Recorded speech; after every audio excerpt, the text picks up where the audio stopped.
வணக்கம் ஃப்ரெண்ட்ஸ். நான் உங்கள் இசைக்கு. இது நம்ம வரண்டரைஸ் டிஎன்பி சேனல். அனைவருக்கும் இனிய தீபாவளி நல்வாழ்த்துக்கள். நம்ம தீபாவளி இன்னைக்கும் நம்ம என்ன செய்ய போகிறோம், படிக்க போகிறோம். இன்றைக்கி இந்திய வரலாற்றில் முக்கியமான நிகழ்வுகள், அது இம்பார்ட்டன்ட் இயர்ஸ். இண்டோஸ் வேலி சிவிலைசேஷனில் ஆரம்பித்து முகல்ஸ் வரைக்கும் முக்கியமான ஆண்டுகள் ஒரு ரிவிஷன் மாதிரி நம்ம பார்க்க போகிறோம். ஏன்னா டெட் எக்ஸாமுக்கு நமக்கு இன்னும் கிட்டத்தட்ட பார்த்தீங்கன்னா ஒரு மாதங்கள் மட்டும்தான் இருக்குது. அப்போ நீங்கள் ஆல்ரெடி இப்போ தான் படித்து முடிச்சிருப்பீங்க. அப்போ இதில் இயர் ஃபுல்லாக எப்படி ஞாபகம் வச்சுக்கிறது அப்படிங்கிறதுக்கான ஒரு ரிவிஷன் மாதிரி இந்த வீடியோ இருக்கும். இது பார்ட் 1 வீடியோ. பார்ட் 2 வீடியோ இதுக்கு அடுத்தால நாளைக்கு அப்லோட் பண்ணுவாங்க. இன்றைக்கி பார்ட் 1 இந்த வீடியோ. நீங்கள் பார்க்கலாம், ஸ்டார்ட் பண்ணிடலாம். ஃபஸ்ட்டு இந்திய வரலாறு அப்படின்னு நம்ம ஆரம்பித்தோம் அப்படின்னா, இந்திய வரலாறுங்கிறது எங்கே இருந்து ஆரம்பிக்குது அப்படின்னு நம்ம பார்த்தோம்னா பழைய கற்காலத்துலேருந்து ஆரம்பிக்குது. அப்போ முக்கியமான இயர்ஸில் இண்டஸ் வேலி சிவிலைசேஷன் முகல்ஸ் வரைக்கும் நம்ம பார்க்க போகிறோம் முக்கியமான ஆண்டுகள். அதில் ஃபஸ்ட்டு நம்ம பார்க்க போகிறது வரலாறுக்கு முற்பட்ட காலம். இந்த காலகட்டத்தில் ஒரு 4 டைப்பாக நம்ம காலத்தை பிரிச்சுருக்காங்க இதில். பார்த்தோம் அப்படின்னா முதல்ல இந்திய வரலாறுங்கிறது இங்கேருந்து நமக்கு ஆரம்பிக்குது. இங்கேருந்து பழைய கற்காலத்துலேருந்து ஆரம்பிக்குது. பழைய கற்காலம் அப்படின்னு நம்ம பார்த்தோம் அப்படின்னா இது கிமு கிறிஸ்து பிறப்புக்கு முன்னால் ஒரு 10,000 ஆண்டுகளுக்கு முன். அது என்ன சொல்ல, இப்போ என்ன யூஸ் பண்ணுறோம், பிஃபோர் காமன் ஈரா, பிசிஇன்னு நம்ம யூஸ் பண்ணுறோம். இந்த பிஃபோர் காமன் ஈரா 10,000க்கு முன்னால் நம்ம பழைய கற்காலம் அப்படின்னு நம்ம சொல்லும். இந்த காலகட்டத்தில் என்ன கிடையாது அப்படின்னு நம்ம பார்த்தோம் அப்படின்னா, இந்த காலகட்டத்தில் ரிட்டனாக டாக்குமெண்ட்ஸ் எதுவுமே கிடையாது. மக்கள் எப்படி வாழ்ந்தாங்க அப்படிங்கிறதுக்கான எவிடன்ஸ் இல்லாதனால இது என்ன பண்ணியிருக்காங்க, வரலாற்று ஆசிரியர்கள் சும்மா அவங்க கெஸ் பண்ணி அவங்க எழுதியிருக்காங்க பழைய கற்காலத்தில். அடுத்து புதிய கற்காலம் என்பது பார்த்தீங்கன்னா செகண்ட் ஸ்டேஜ். இது கிமு 10,000 ஆரம்பித்து கிமு 4000 வரைக்கும் இந்த காலத்தை நம்ம புதிய கற்காலம் அப்படின்னு சொல்கிறோம். இந்த புதிய கற்காலம் தான் மனித நாகரிகத்தை அடுத்த தலைமுறையை கொண்டு போனது அப்படின்னு சொல்லலாம். ஏன் அப்படின்னு நம்ம பார்த்தோம் அப்படின்னா, இந்த புதிய கற்கால டயத்தில் பார்த்தோம் அப்படின்னா நமக்கு இங்கே இந்த புதிய கற்கால டயத்தில் தான் அடுத்தடுத்த ஸ்டேஜ் நமக்கு போயிருக்கும். அடுத்தடுத்த ஸ்டேஜ் என்னங்கிறது என்ன அப்படின்னு நம்ம பார்த்தோம் அப்படின்னா, சர்க்கரம் கண்டுபிடிக்கப்படுது. இது சர்க்கரத்தை வச்சு என்ன பண்ணுறான், மண்பாண்டங்கள் உற்பத்தி பண்ணுறான். வேளாண்மை, அக்ரிகல்ச்சர், வேளாண்மை ஸ்டார்ட் ஆகுது. சிக்கி முக்கி கல்லை வச்சு நெருப்பின் பயன்பாடு தெரிய வருது. இது எல்லாமே எதில் நடக்குது, இந்த புதிய கற்கால டயத்தில் நடக்குது. இதனை தொடர்ந்து வந்த காலம் செம்பு காலம் அப்படின்னு நம்ம சொல்கிறோம். இது செம்பு காலத்துக்கான ஆண்டுகள் அப்படின்னு நம்ம பார்த்தா, பொது ஆண்டிற்கு முன்னால், அதாவது கிமு 3000 ஆரம்பித்து கிமு 1500 வரைக்கும் செம்பு கற்காலம் அப்படின்னு நம்ம சொல்கிறோம். இந்த செம்பு காலத்தில் பார்த்தீங்க அப்படின்னா, இந்த இந்தியாவில் ஸ்டார்ட் பண்ண இண்டஸ் வேலி சிவிலைசேஷன் இது செம்பு கற்காலத்தை சார்ந்தது தான், சரிங்களா? இதுக்கு அப்புறம் தொடர்ந்து வரக்கூடிய காலம் இரும்பு காலம் அப்படின்னு நம்ம சொல்கிறோம். இந்த இரும்பு காலங்கிறது பார்த்தோம்னா ஒரு 1500 ஆரம்பித்து கிமு 600 வரைக்கும் உள்ள காலத்தை நம்ம இரும்பு காலம் அப்படின்னு நம்ம சொல்கிறோம். இந்தியாவிலேயே மனிதனுக்கு தெரிந்த முதல் உலோகம் எது அப்படின்னா செம்பு தான். அதுக்கப்புறம் தான் என்ன தெரியும், இரும்பின் பயன்பாடு இந்தியாவில் மனிதனுக்கு தெரிய வருது. அப்போ இந்த வரலாற்றுக்கு முற்பட்ட காலகட்டங்களில் இந்த 4 காலமும் ரொம்ப முக்கியமான காலங்கள் நம்ம சொல்கிறோம். அப்போ இந்தியாவில் மனிதர்களுக்கு தெரிந்த முதல் உலோகம் எது அப்படின்னா செம்பு தான். அப்போ சின்சமினாரிய மக்களுக்கு கூட என்ன தெரியாது, இரும்பின் பயன்பாடு தெரியாது.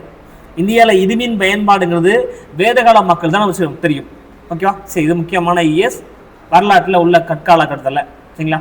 இதுக்கு அடுத்து நம்ம பார்க்கலாம். இதுக்கு அப்புறம் நம்ம பார்க்க போகிறது உலகத்தில் மிக தொன்மையான நாகரிகங்கள் பற்றி பார்க்க போகிறோம். உலகில் தொன்மையான நாகரிகங்கள் அப்படின்னு நம்ம பார்த்தோம்னா, 1 மெசபடோமிய நாகரிகம், 2வது சிந்து சமவெளி நாகரிகம், 3வது எகிப்து நாகரிகம், 4வது சீன நாகரிகம். இந்த 4 நாகரிகங்கள் தான் உலகத்தில் மிக பழமையான நாகரிகங்கள் அப்படின்னு நம்ம சொல்கிறோம். இந்த 4 நாகரிகங்கள் உலகத்தில் மிக பழமையான நாகரிகங்கள். பார்த்தோம் அப்படின்னா இதில் பாருங்க, மெசபடோமிய சிவிலைசேஷன் இதுதான் வேர்ல்டில் நம்ம ஓல்டஸ்ட் சிவிலைசேஷன், மெசபடோமிய சிவிலைசேஷன் அப்படின்னு நம்ம சொல்கிறோம். இதனுடைய காலம் அப்படின்னு நம்ம பார்த்தோம் அப்படின்னா, பிஃபோர் காமன் ஈரா 3500 ஆரம்பிச்சு பிஃபோர் காமன் ஈரா 2000 வரைக்கும் நம்ம மெசபடோமியா நாகரிகத்துடைய காலம் அப்படின்னு நம்ம சொல்கிறோம். இந்த மெசபடோமிய நாகரிகம் யுப்ரட்டிஸ் அப்படின்னு ஒரு ரிவர், இந்த யுப்ரட்டிஸ் அதே மாதிரி டைகிரிஸ் அப்படிங்கிற 2 நதிக்கரை ஓரமாக இந்த மெசபடோமிய நாகரிகம் என்பது ஸ்டார்ட் ஆச்சு. அடுத்து சிந்து சமவெளி நாகரிகம், இண்டஸ் வேலி சிவிலைசேஷன். இது உலகத்திலேயே மிக 2வது மிக பழமையான நாகரிகம் சிந்து சமவெளி நாகரிகம். இதோடைய காலம் அப்படின்னு பார்த்தோம்னா 3300 பிஃபோர் காமன் ஈரா 3300 ஆரம்பிச்சு பிஃபோர் காமன் ஈரா 1900 1900 வரைக்கும் நம்ம என்ன சொல்றோம், சிந்து சமவெளி நாகரிகம் அப்படின்னு நம்ம சொல்றோம். இதான் இந்தியாவில் தோன்றிய நாகரிகம். இந்த நாகரிகம் தான் வேர்ல்ட்ல செகண்ட் ஓல்டஸ்ட், இந்தியாவில் oldest civilisation Indies valley civilisation. இது செகண்ட் ஒன். அடுத்து தேர்ட் ஒன் எகிப்து சிவிலைசேஷன் நம்ம சொல்றோம். அப்ப second one Indus valley civilisation நம்ம பார்த்தோம். இண்டஸ் வேலி சிவிலைசேஷன் சிந்து நதி கரை ஓரமா ஸ்டார்ட் ஆனது இந்தியாவில். அடுத்து எகிப்து சிவிலைசேஷன் மூணாவது. இந்த எகிப்திய சிவிலைசேஷன் அப்படின்னு நம்ம எடுத்தோம்னா இது பிஃபோர் காமன் ஈரா 3100 ஆரம்பிச்சு பிஃபோர் காமன் ஈரா 1100 வரைக்கும் இந்த காலத்தை நம்ம எகிப்து நாகரிகம் அப்படின்னு நம்ம சொல்றோம். இந்த காலகட்டத்தில் பார்த்தீங்க அப்படின்னா கொஞ்சம் கொஞ்சமா வேளாண்மை செட் ஆகிட்டு வருது எகிப்துல. ஸோ இந்த எகிப்து நாகரிகம் எந்த நதிக்கரை ஓரமா ஸ்டார்ட் ஆச்சு? இந்த எகிப்து நாகரிகம் நைல் நதிக்கரை ஓரமா ஸ்டார்ட் ஆச்சு. நைல் நதிக்கரை ஓரமா, அதான் எகிப்தின் நன்கொடை என்ன சொல்லுவாங்க, நைல் அப்படின்னு சொல்லுவாங்க. ரைட். ஸோ இது மூன்றாவது மிக பழமையான நாகரிகம். அடுத்து உலகத்திலேயே மிக 4வது பழமையான நாகரிகம் எது அப்படின்னு கேட்டோம்னா அது சீன நாகரிகம் நம்ம சொல்றோம். சீன நாகரிகம். ஸோ இது பிஃபோர் காமன் ஈரா 1700 ஆரம்பிச்சு பிஃபோர் காமன் ஈரா 1120 வரைக்கும் சீன நாகரிகம் அப்படின்னு நம்ம சொல்றோம். இந்த சீன நாகரிகம் வந்து பாத்தீங்க அப்படின்னா குவாங்கோ ரிவர், மஞ்சள் ஆற்றங்கரை அப்படின்னு நம்ம சொல்றோம். குவாங்கோ மஞ்சள் ஆற்றங்கரை ஓரமா தோன்றிய ஒரு நாகரிகம் தான் சீன நாகரிகம் அப்படின்னு நம்ம சொல்றோம். குவாங்கோ ரிவர், மஞ்சள் ஆறு. ஸோ இது உலகத்துல மிக 4வது மிக பழமையான நாகரிகம் அப்படின்னு நம்ம சொல்றோம். அப்போ உலகத்தில் உள்ள நாகரிகங்கள்ல இந்த 4 நாகரிகங்கள் தான் மிக பழமையான நாகரிகங்கள். அதில் first one Mesopotamia civilisation, second one Indus valley civilisation, third one Egyptian civilisation, fourth one Chinese civilisation, சீன நாகரிகம் அப்படின்னு சொல்றோம். சரிங்களா? ஸோ இதுக்கு அடுத்து முக்கியமான ஆண்டு என்னன்னு நம்ம பார்க்கலாம். அடுத்து இந்தியாவில் உள்ள சிந்து சமவெளி நாகரிகம். ஸோ இதை பற்றி நம்ம பார்க்க போகிறோம். இதில் முக்கியமான ஆண்டுகள் என்னெல்லாம் உண்டு அப்படின்னு நம்ம பார்க்க போகிறோம். சிந்து சமவெளி நாகரிகம், இது சிந்து சமவெளி நாகரிகம் அப்படின்னு நம்ம சொல்லலாம். அதுக்கு இதுக்கு இன்னொரு பெயர் இருக்கு, ஹரப்பா நாகரிகம் அப்படின்னு சொல்லுவாங்க. சிந்து சமவெளி நாகரிகனாலும் ஹரப்பா நாகரிகனாலும் ரெண்டுமே நமக்கு ஒன்று தான். இதுக்கு ஏன் ஹரப்பா நாகரிகம் அப்படின்னு நம்ம சொல்றாங்க அப்படின்னு கேட்டா, சிந்து சமவெளி நாகரிகத்தில் முதலாக கண்டுபிடிக்கப்பட்ட பகுதி ஹரப்பா. 1921 தான் இந்த ஹரப்பா என்ற பகுதியை ஆர்பி தயாராம் சகானி என்பவர் ஹரப்பா கண்டுபிடிப்பார். அப்ப சிந்து சமவெளி நாகரிகத்தில் முதலாக கண்டுபிடிக்கப்பட்ட பகுதி ஹரப்பா என்பதனால சிந்து சமவெளி நாகரிகத்துக்கு இன்னொரு பெயர் ஹரப்பன் சிவிலைசேஷன் அப்படின்னு நம்ம சொல்றோம். ஹரப்பன் சிவிலைசேஷன். அப்ப ஹரப்பா நாகரிகனாலும் சிந்து சமவெளி நாகரிகனாலும் ரெண்டுமே ஒண்ணுதான். ஓகேவா? ரைட்.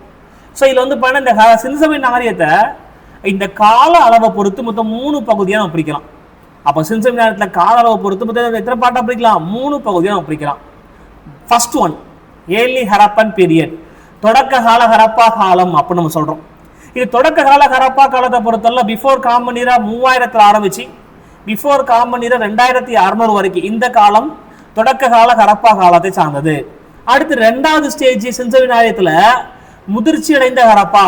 இந்த முதிர்ச்சி அடைந்த ஹரப்பாங்கிறது பார்த்தோம்னா பிஃபோர் காமன் ஈரா 2600 ஆரம்பிச்சு பிஃபோர் காமன் ஈரா 1900 வரை இந்த காலத்தை முதிர்ச்சி அடைந்த ஹரப்பா காலம் அப்படின்னு நம்ம சொல்றோம்.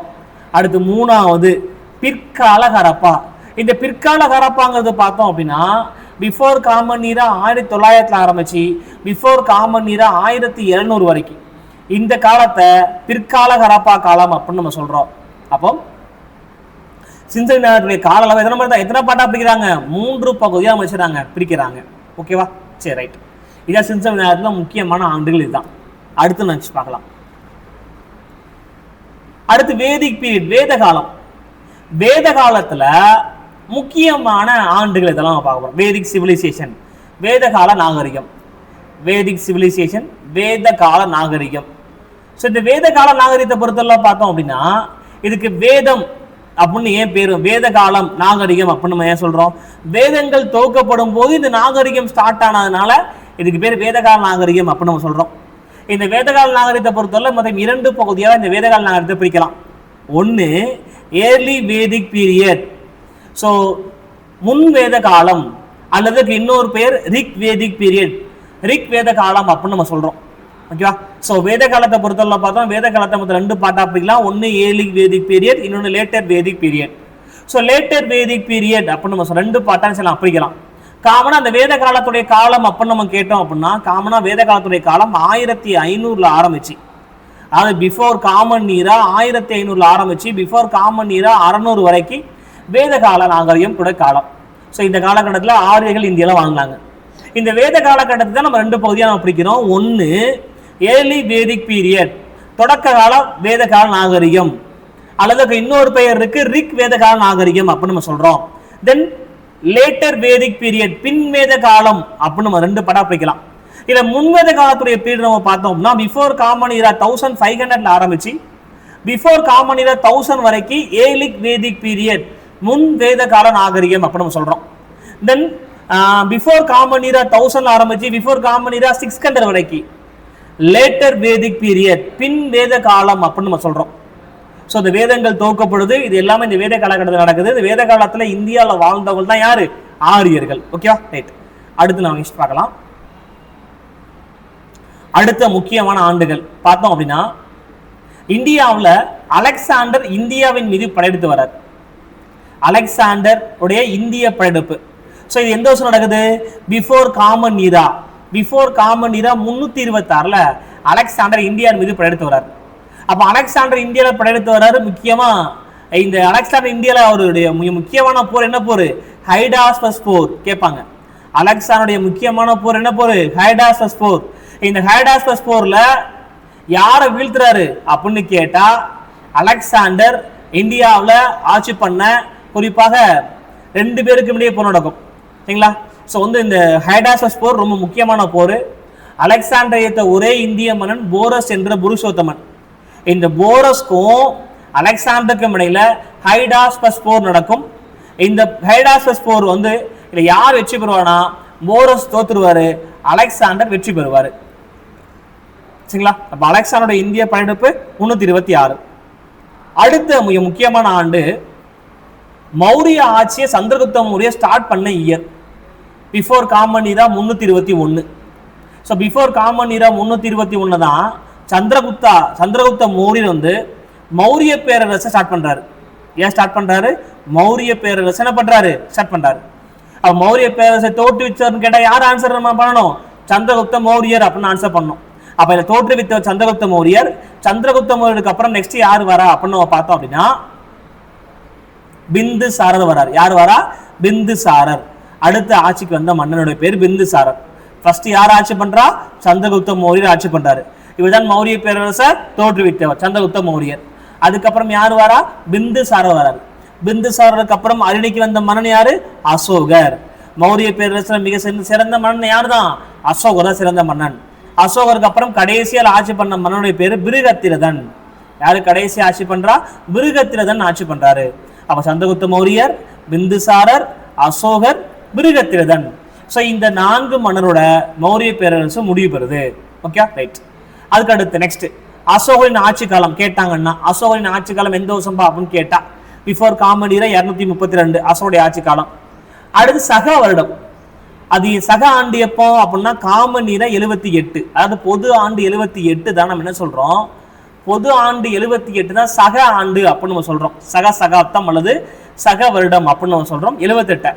ஸோ இதை சகாப்தத்தை யாரு ஸ்டார்ட் பண்றா அப்படின்னு கேட்டா, சகாப்தத்தை தோற்றுவிச்சது யாரு? கனிஷ்கர். ஸோ ஒரு காலத்தை கணக்கிடுறதுக்கான ஒரு முறை சகாப்தம். தோற்றுவித்தவர் யாருன்னா கனிஷ்கர். கனிஷ்கர் எந்த வம்சத்தை ஆட்சி பண்ணவர்னா குஷான மரபு. குஷானர் மரபுல ஆட்சி பண்ண மன்னருடைய பேர் தான் கனிஷ்கர். அவர் தான் என்ன பண்றாரு அப்படின்னு நம்ம பார்த்தோம் அப்படின்னா, இந்த சக வருடம் என்ற முறையை ஸ்டார்ட் பண்ணிக்கிறார். ஓகேவா, நெக்ஸ்ட் அடுத்து பார்க்கலாமா? அடுத்து குப்தர்கள். ஸோ இந்தியாவில் குப்தர்கள் ஆட்சி காலம். இந்தியாவில் குப்தர்கள் ஆட்சி காலம் அப்படின்னு நம்ம பார்த்தா 240 காமன் ஈரா பொது ஆண்டு 240 குப்தர்கள் ஆட்சி பண்றாங்க. குறிப்பாக ஸ்ரீகுப்தர் தான் என்ன பண்றாரு? குப்த பேரரசு என்ன பண்றாரு? ஸ்டார்ட் பண்றாரு. பாடலிபுத்திரம் பாட்னாவை தலைமையிடமா வச்சு குப்தர்கள் ஆட்சி பண்றாங்க. இந்தியாவில் யாருடைய ஆட்சி காலம் பொற்காலம் அப்படின்னு கேட்டால் குப்தர்கள் ஆட்சி காலத்தை பொற்காலம் அப்படின்னு நம்ம சொல்லுவோம். Golden age of India. ஏன் குப்தர்கள் ஆட்சி காலத்தை பொற்காலம் அப்படின்னு நம்ம சொல்லுவோம் அப்படின்னா, கலை, இலக்கியம், அறிவியல், பண்பாடு, ஸோ எல்லாத்துலேயுமே என்ன பண்றாங்க? குப்தர்கள் சிறந்து விளங்குறாங்க. அதனால தான் இந்தியாவில் யாருடைய ஆட்சி காலம் பொற்காலம் அப்படின்னு கேட்டால் குப்தர்கள் ஆட்சி காலம் தான் பொற்காலம். ஓகேவா?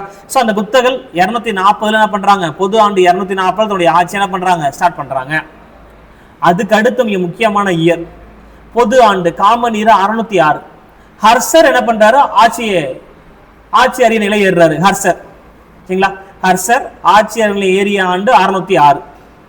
அதுக்கு அடுத்து வரலாறுல மிக முக்கியமான இயர். சரிங்களா, அடுத்து ரொம்ப முக்கியமான இயர் என்ன அப்படின்னா முகமது பின் காசிம் தான். முகமது பின் காசிம் படையெடுத்து வர்றது. ஸோ முகமது பின் காசிம் இந்தியாவின் மீது படையெடுத்து வந்த முதல் அரேபிய மன்னன். இந்தியாவின் மீது படையெடுத்து வந்த முதல் அரேபிய மன்னன் யாரு அப்படின்னா, இந்த அரேபிய படையெடுப்பாளர் யாருன்னு கேட்டால் முகமது பின் காசிம் தான். ஸோ இந்த இயர் இல்லை, அது விட்டுருங்க. ஸோ முகமது பின் காசிம் தான் இந்தியாவின் மீது படையெடுத்து வந்த முதல் அரேபிய படையெடுப்பாளர்.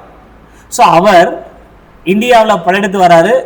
ஸோ படையெடுத்து வந்து பொது ஆண்டு 713 என்ன பண்றாரு, சிந்து பகுதியை கைப்பற்றாரு. ஸோ அப்போ முகமது பின் காசிம் தான் இந்தியன் மீது படையெடுத்த முதல் முஸ்லீம் படையெடுப்பாளர் அவர் தான். அதுக்கடுத்து இந்தியாவின் மீது படையெடுத்த முதல் துருக்கிய படையெடுப்பாளர் யாரு, இந்தியாவின் மீது படையெடுத்த முதல் துருக்கிய படையெடுப்பாளர் யாரு அப்படின்னு கேள்வி கேட்டால் அதுக்கு ஆன்சர் முகமது கஜ்னி அல்லது கஜ்னி முகமது. இந்தியாவின் மீது படையெடுத்த முதல் துருக்கிய மன்னன் கேட்டால் முகமது கஜ்னி அல்லது கஜ்னி முகமது. சரிங்களா, ஸோ இவர் 1000 இருந்து 1027 வரை இந்தியாவில் ஒரு 17 முறை படையெடுத்தார். யாரு, கஜினி முகமது ஒரு 17 முறை படையெடுத்தார். ஒவ்வொரு முறையும் அதிகமான செல்வத்தை கொள்ளடிச்சுட்டு போனாரு கஜினி முகமது. அவருடைய நோக்கம் இந்தியாவில் தன்னுடைய ஆட்சியை நிறுவனம், இந்தியா முழுக்க தன்னுடைய ஆட்சி எல்லையை விரிவுபடுத்தணுங்கிறது கஜினி முகமுடைய நோக்கம் கிடையாது. கஜினி முகமுடைய நோக்கம் என்னதான் இருந்துச்சு அப்படின்னா, இந்தியாவில் உள்ள செல்வங்களை ஃபுல்லாக கொள்ளையடிக்கணும் அப்படின்னு நோக்கமா இருந்துச்சு. ஸோ அதான் அவர் பண்ணிக்கிட்டே இருந்தார். யாரு, முகமது கஜினி. ஸோ அவருக்கு கொள்ளையடிச்சதுலேயே ரொம்ப ஃபேமஸான கொள்ளை எதுன்னு கேட்டால் 1025 கத்தியவார் தீபகற்பத்தை கொள்ளையடிச்சதுதான் அவருக்கு அடிச்ச கொள்ளையில மிக சிறந்த கொள்ளை அப்படின்னு சொல்லுவாங்க. So Ghazni Muhammad 1000 to 1027. அதுக்கடுத்து இந்தியன் மீது படையெடுத்து வந்த 2வது துருக்கிய மன்னன் யாருன்னு கேட்டால் முகமது கோரி. ஸோ இவர் இந்தியாவில் 1149 to 1206 வரைக்கும். ஸோ இந்த டைம்ல யாரு தான் இருக்கா, முகமது கோரி தான் இருக்கார். இவர் கஜினி முகமதுக்கு அப்படியே ஆப்போசிட். கஜினி முகமது கொள்ளடிச்சு போனார். ஆனா கோரி முகமது இந்தியாவோட தன்னுடைய எல்லைகளை ஃபுல்லா விரிவுபடுத்தி இந்தியாவில ஆட்சி பண்ணணும் அப்படின்னு நினைச்சார். யாரு, முகமது கோரி. இல்ல, இந்த முகமது கோரி ஆட்சி காலத்தில் 2 போர் நடக்கும். First battle of Tarain, second battle of Tarain. முதல் தரையின் போர், 2ஆம் தரையின் போர். அப்ப ஃபர்ஸ்ட் பேட்டில் ஆஃப் தரையின், முதல் தரையின் போர் 1191 ஆண்டு முதல் தரையின் போர் நடக்கும். யாருக்கும் இடையே நடக்குது அப்படின்னு நம்ம பார்த்தோம்னா, கோரி முகமதுக்கும் பிருத்திவிராஜ் சவுகானுக்கும் இடையே நடக்குது. கோரி முகமதுக்கும் பிருத்திவிராஜ் சவுகானுக்கும் இடையே நடக்குது முதலாம் தரையின் போர். இந்த முதலாம் தரையின் போர்ல பிருத்திவிராஜ் சவுகான் வெற்றி பெறாரு, கோரி முகமது தோத்துறாரு. ஒரு இந்திய மன்னன் வெற்றி பெறார். சோ இந்த போர்ல பிருத்திவிராஜ் சவுகான் வெற்றி. அடுத்து 2ஆம் தரையின் போர் 1192 2ஆம் தரையின் போர் நடக்குது. ஸோ 2ஆம் தரையின் போர் வந்து பார்த்தோம் அப்படின்னா, இதே கோரி முகமதுக்கும் பிருத்திவிராஜ் சவுகானுக்கும் இடையில தான் 2ஆம் தரையின் போர் நடக்குது. இந்த 2ஆம் தரையின் போர்லயுமே பிருத்திவிராஜ் சவுகான் என்ன பண்றாரு, தோத்துறாரு. கோரி முகமது வெற்றி பெறாரு. முதல் தரையின் போர்ல பிருத்திவிராஜ் சவுகான் வெற்றி, 2ஆம் தரையின் போர்ல கோரி முகமது வெற்றி. கேட்பாங்க முக்கியமான இயர். அடுத்து முக்கியமான ஆண்டு டெல்லி சுல்தானியத்துல கண்டிப்பாக இந்த இயர் எல்லாம் படிச்சுக்கணும். ஓகே, அப்ப இதுக்கப்புறம் நம்ம பார்க்க போறது டெல்லி சுல்தானியம்.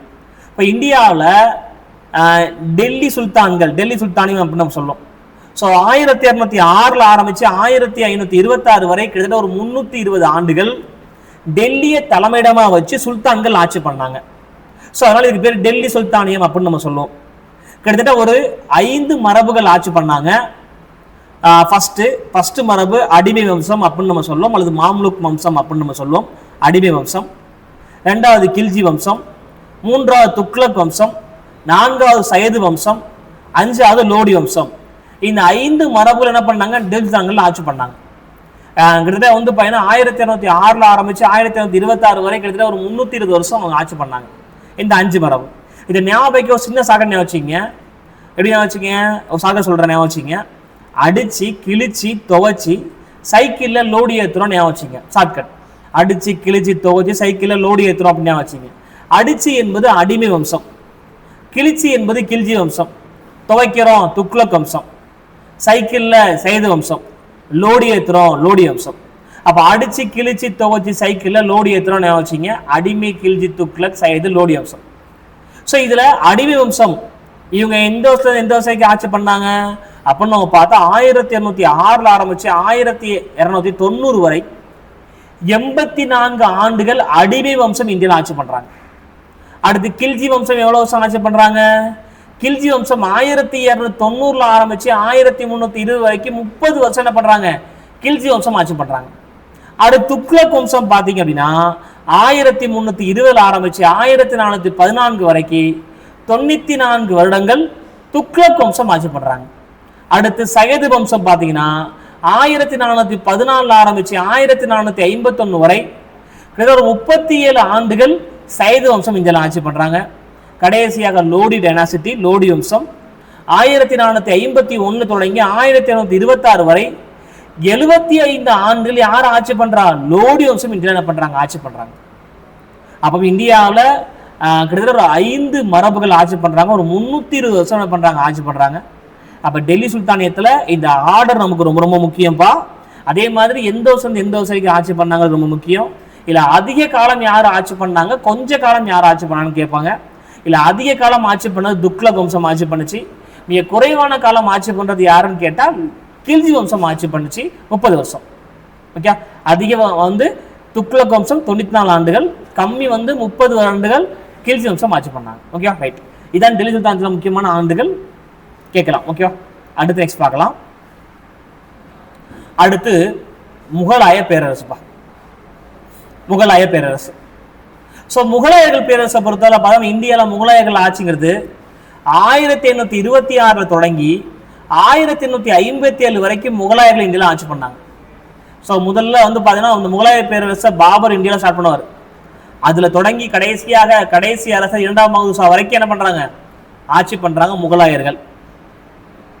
இந்த முகலாய பேரரசை பொறுத்தவரை பார்த்தோம்னா இது 2 பாட்டா நம்ம பிரிக்கலாம். முகலாயுடைய ஆட்சி காலத்தை மொத்தம் 2 பகுதியாக நம்ம பிரிக்கலாம்.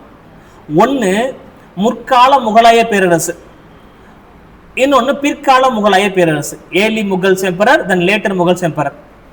இல்ல முற்கால முகலாய பேரரசை பொறுத்தவரை பார்த்தோம்னா 1826 ஆண்டு தொடங்கி 1707 வரைக்கும் இந்தியாவில் முற்கால முகலாய பேரரசு ஆட்சி பண்ணாங்க.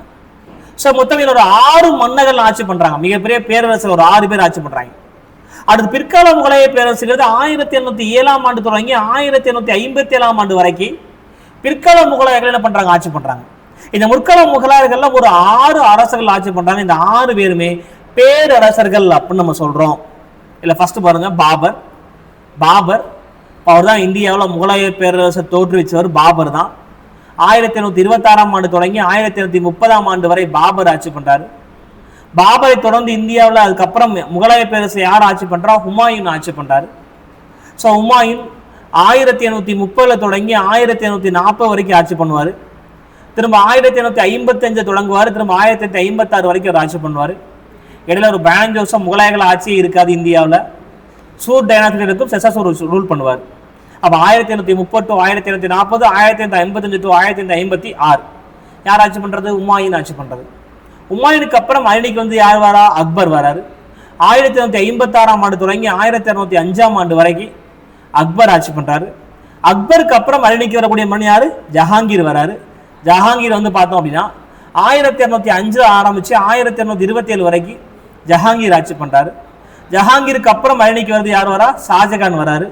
ஷாஜகான் 1227 ஆண்டு தொடங்கி 1258 ஆண்டு வரை ஷாஜகான் ஆட்சி பண்றாரு.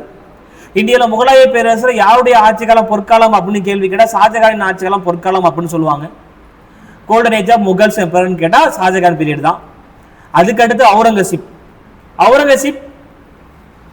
1858 ஆண்டு தொடங்கி 1807 வரைக்கும் அவுரங்கசீப் ஆட்சி பண்றாரு. இப்ப முகலாய பேரரசுல கடைசி பேரரசர் யாருன்னு கேட்டா அது யாரு? அவுரங்கசீப்.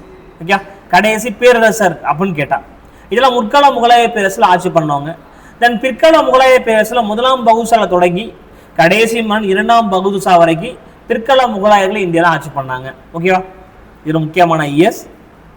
இப்போ இதுல முக்கியமான போர்கள்லாம் பத்தி பார்க்க போறோம். முகல்ஸோட முக்கியமான போர்கள் 1826. ஸோ முதல் பானிபட் போர், பாபருக்கும் இப்ராஹிம் இடையே நடக்குதும். இந்த போரில் பாபர் வெற்றி பெறுவார், இப்ராஹிம் நொடி தோத்துருவார். இந்த போரில் தான் இந்தியாவில் முதலாக பீரங்கி படை அறிமுகப்படுத்தப்படும். ஓகே. அடுத்து கான்வா போர் 1727, சந்தேரி போர் 1728, காக்ரா போர் 1729. இந்த 3 தொடர்ந்து இந்த 4 போர்லையுமே யார் வெற்றி பெறா? பாபர் வெற்றி தான் பெறுவார். சரிங்களா? ரைட். அடுத்து நெக்ஸ்ட் பார்த்தோம் அப்படின்னா உமாயின். உமாயினுக்கும் ஷெர்ஷாவுக்கும் இடையில ஒரு 2 போர் நடந்துச்சு.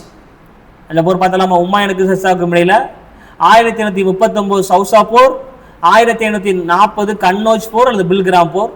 இது சௌசா போரும் கன்னோஜ் போரும் உமாயினுக்கு ஷெர்ஷாவுக்கும் இடையில நடக்குதும். சௌசா போர்லையும் யார் தான் வெற்றி பெறுவா? ஷெர்ஷா தான் வெற்றி பெறுவார்.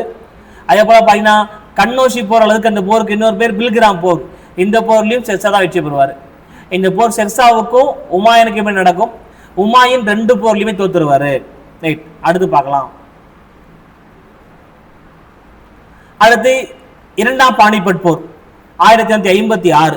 அக்பர் காலத்தில் முக்கியமான இயர்ல 2ஆம் பானிபட் போர் 1856.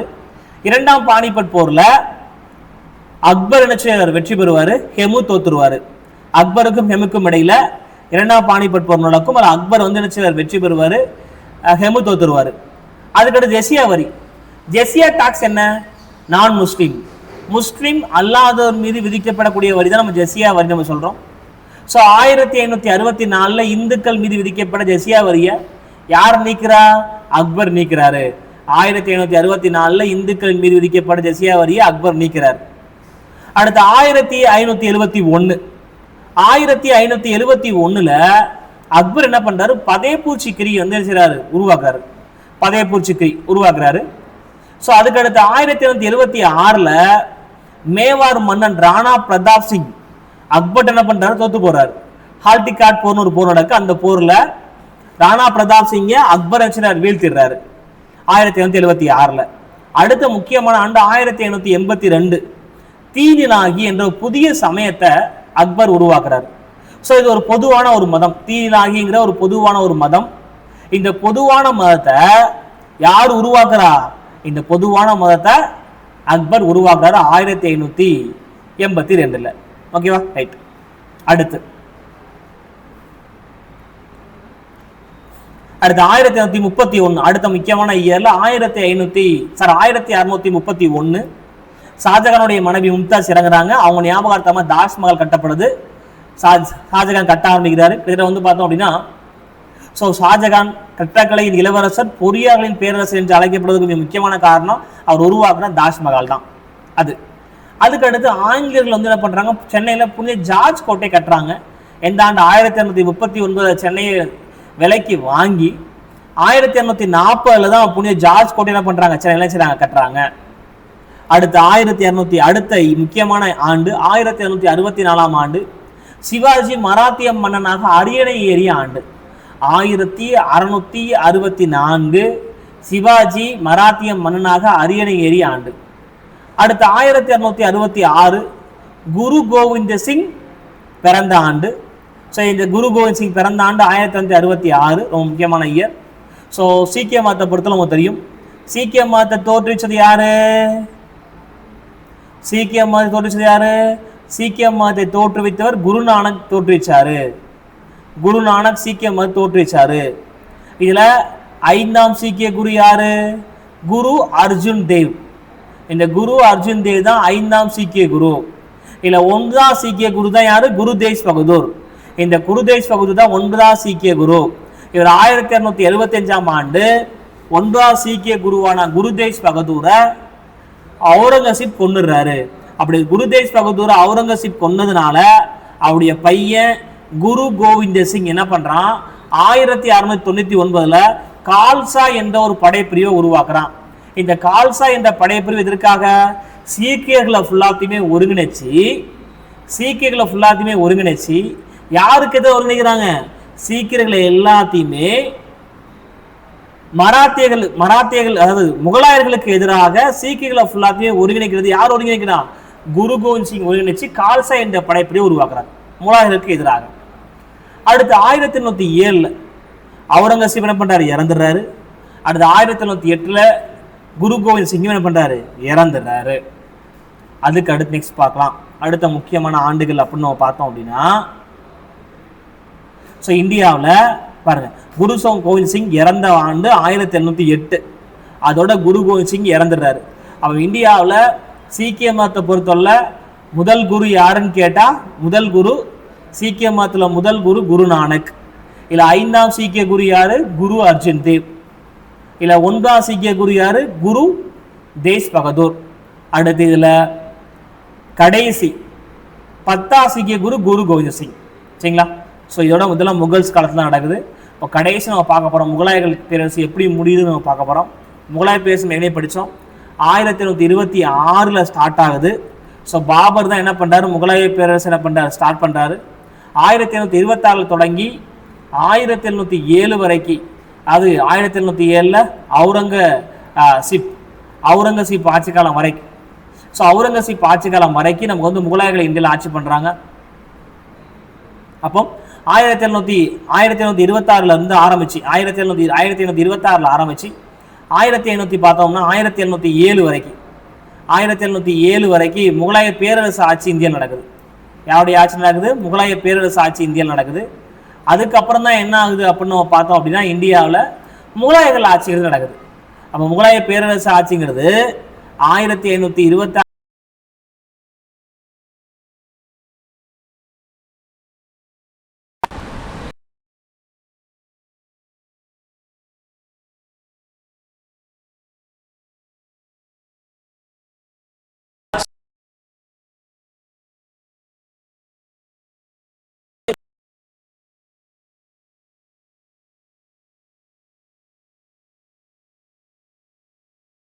1526 வரைக்கும் மட்டும் ஆட்சி பண்ணுவாங்க. அப்ப 1807 இருந்து 1858 வரைக்கும் ஒரு குறுநில மன்னராக ஒரு குறிப்பிட்ட பகுதியில் மட்டும்தான் அவங்க ஆட்சி பண்ணாங்க. ஓகேவா? ஸோ அப்போ இதில் வந்து பார்த்தீங்கன்னா கடைசி பேரரசர்னு கேட்டால் அவுரங்கசீப்க்கு அப்புறம் யார் அணிக்கு வரா? முதலாம் பகதூர் ஷா அணிக்கு வராரு. யார் அணிக்கு வரா? முதலாம் பகதூர் ஷா அணிக்கு வராரு. இதில் கடைசி மன்னன் யாரு? இரண்டாம் பகதூர் ஷா கடைசி மன்னன். 1857 ஆண்டு பெரும்புரட்சியின் போது 1857 ஆண்டு பெரும்புரட்சியின் போது இரண்டாம் பகதூர் ஷா கைது செய்யப்பட்டு மியான்மருக்கு நாடு கடத்தப்பட்டு அங்கே வச்சு நாங்கள் கொண்டுடுறாங்க. ஸோ இவ்வளோதான் இந்த இண்டஸ் வேலி சிவிலைசேஷன் ஆரம்பித்து முகல்ஸ் வரைக்கும் முக்கியமான ஆண்டுகள் இவ்வளோதான். இந்த ஆண்டுகளை ஃபுல்லாக நல்லா ரீகால் பண்ணிக்கங்க. கண்டிப்பாக இயர்லேருந்து ஒரு கேள்வி கேட்டால் இதை தான் கேட்பாங்க. ஸோ இதெல்லாம் ரொம்ப முக்கியமான ஆண்டுகள். கொடுத்துக்கிறது மட்டும் நீங்கள் செஞ்சீங்க நல்லா பார்த்துக்கங்க. ஸோ இதோடைய கண்டினியூ வந்து அடுத்த வீடியோவில் நமக்கு வரும். இதோடைய கண்டினியூ. ஸோ இதுக்கப்புறம் ஐரோப்பியர்கள் ஆரம்பித்து இந்திய சுதந்திரம் வரைக்கும் அது ஒரு தனி வீடியோ அடுத்த வீடியோவில் வரும். ஸோ தொடர்ந்து இதே மாதிரி டெட் எக்ஸாம், டிஎன்பிஎஸ்சி எக்ஸாம் போன்ற தேர்வுகளுக்கு பயனுள்ள தகவல் பெற நம்ம வரண்டரைஸ் டிஎன்பிஎஸ்சி சேனலை உடனே என்ன பண்ணுறாங்க? சப்ஸ்கிரைப் பண்ணுங்கள். ஸோ இதான் ஃபஸ்ட் டைம் நீங்கள் நம்ம சேனலில் பார்க்குறீங்க அப்படின்னா உடனே சப்ஸ்கிரைப் பண்ணிக்க மட்டும் இல்லாமல் உங்கள் ஃப்ரெண்ட்ஸ் யாராவது பண்ணால் அவங்களுக்கும் என்ன பண்ணுங்கள்? ஷேர் பண்ணுங்கள். ஸோ அடுத்த செஷனில் என்ன செய்யலாம்? உங்களை நான் மீட் பண்ணுறேன். தேங்க்யூ.